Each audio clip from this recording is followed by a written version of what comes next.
du pâle criminel. Vous ne voulez point tuer, juge et sacrificateur, avant que la bête n'ait hoché la tête? Voyez, le pâle criminel a hoché la tête. Dans ses yeux parle le grand mépris. Mon moi est quelque chose qui doit être surmonté. Mon moi, c'est mon grand mépris des hommes. Ainsi parlent les yeux du criminel. Ce fut son moment suprême, celui où il s'est jugé lui-même. Ne laissez pas le sublime redescendre dans sa bassesse. Il n'y a pas de salut pour celui qui souffre à ce point de lui-même, si ce n'est la mort rapide.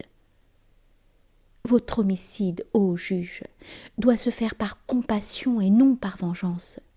Et, en tuant, regardez à justifier la vie. Il ne suffit pas de vous réconcilier avec celui que vous tuez. Que votre tristesse soit l'amour du surhomme. Ainsi vous justifierez votre survie. Dites ennemi et non pas scélérat. Dites malade et non pas gredin. Dites insensé et non pas pécheur.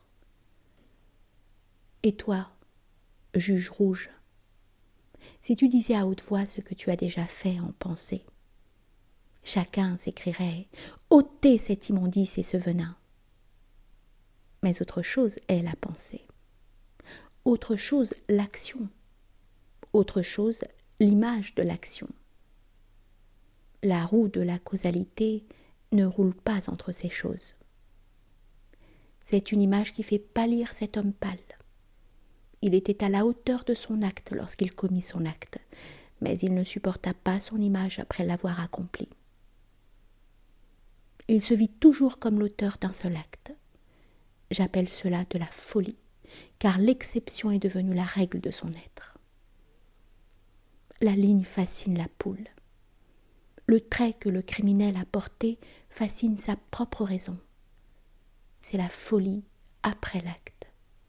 Écoutez, juge, il y a encore une autre folie, et cette folie est avant l'acte. Hélas, vous n'avez pas pénétré assez profondément dans cette âme. Ainsi parle le juge rouge.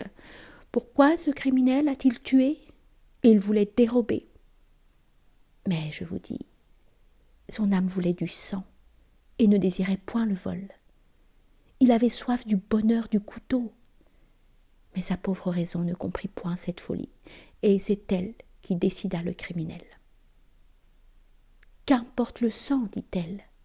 Ne veux-tu pas profiter de ton crime pour voler, pour te venger ?» Et il écouta sa propre raison. Son discours pesait sur lui comme du plomb. Alors il vola, après avoir assassiné. Il ne voulait pas avoir honte de sa folie. Et de nouveau, le plomb de sa faute pèse sur lui.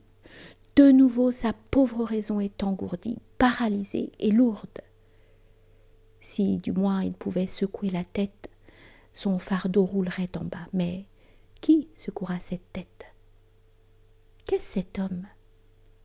Un monceau de maladie qui, par l'esprit, agit sur le monde extérieur. C'est là qu'elles veulent leur butin. Qu'est-ce cet homme?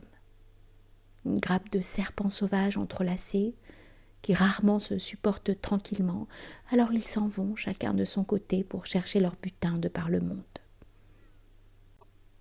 Voyez ce pauvre corps, ses souffrances et ses désirs. Sa pauvre âme essaya de les comprendre. Elle crut qu'ils étaient le plaisir et l'envie criminelle d'atteindre le bonheur du couteau. Celui qui tombe malade maintenant est surpris par le mal, qui est le mal de ce moment. Il veut faire souffrir avec ce qui le fait souffrir. Mais il y a eu d'autres temps. Il y a eu un autre bien et un autre mal. Autrefois, le doute et l'ambition personnelle étaient des crimes. Alors le malade devenait hérétique et sorcier. Comme hérétique et comme sorcier, il souffrait et voulait faire souffrir. Mais vous ne voulez pas m'entendre. Ce serait nuisible pour ceux d'entre vous qui sont bons, dites-vous, mais que m'importent vos hommes bons? Chez vos hommes bons, il y a bien des choses qui me dégoûtent, et ce n'est vraiment pas le mal. Je voudrais qu'ils aient une folie dont ils périssent comme ce pâle criminel.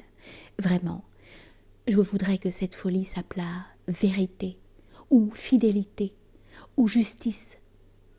Mais leur vertu consiste à vivre longtemps dans un misérable contentement de soi. Je suis un garde-fou au bord du fleuve. Que celui qui peut me saisir me saisisse.